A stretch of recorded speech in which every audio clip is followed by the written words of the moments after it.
මේ පැත්තෙන් දේවාලය වගේම මේ තියෙන්නේ ඉතා වැදගත් කොස් ගහ.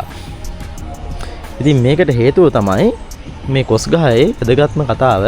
ඔයාලා අහලා තියෙනවද? ඔයාලා අහලා ඇති අනිවාර්යයෙන්ම මේ කතන්දරේ. අර අන්දරේ පැණිවරක කාපු කතන්දරේ අහලා තියෙනවද? ඉතින් දවසක් අන්දරේ මේ පැණිවරක ගහ මේක ඊටාම රසවත් පැණිවරක ගහක්.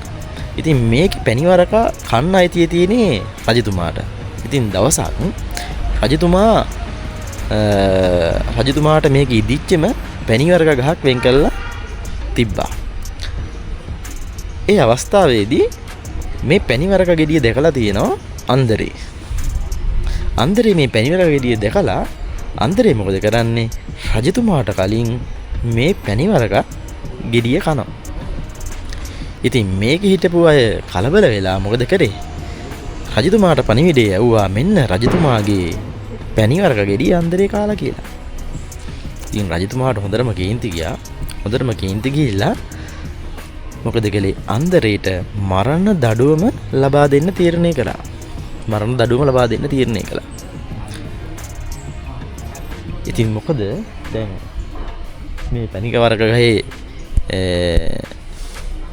අන්දරේ දැන් කාලානේ. අන්දරේ කල්පනා කරා දැන් මට මැරෙන්න තමයි වෙන්නේ. ඒ නිසා අන්දරේ කියන්නේ කොහොමත් කපටියානේ. ඉතින් මොකද කළේ?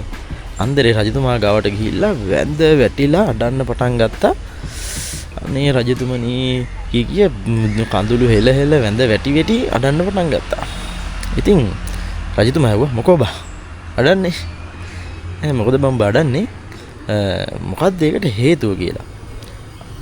ඉතින් ඒ වෙලාවේ කිව්වා රජතුමනි මට නම් ඉතින් මැරුණට ප්‍රශ්නයක් නැහැ.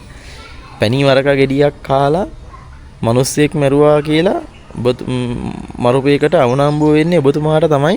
ඒකයි මම මේ අඩන්නේ කියලා අන්දරේ මොකද කරේ? ඒ විදිහට කතාව කිව්වා. ඉතින් දැන් මොකද?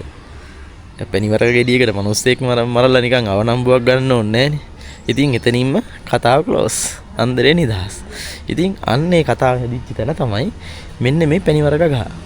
ඉතින් තව මීට වඩා ඒ කතාව ලස්සන නැති. මම මේ සරලව කෙටියෙන් කිව්වේ.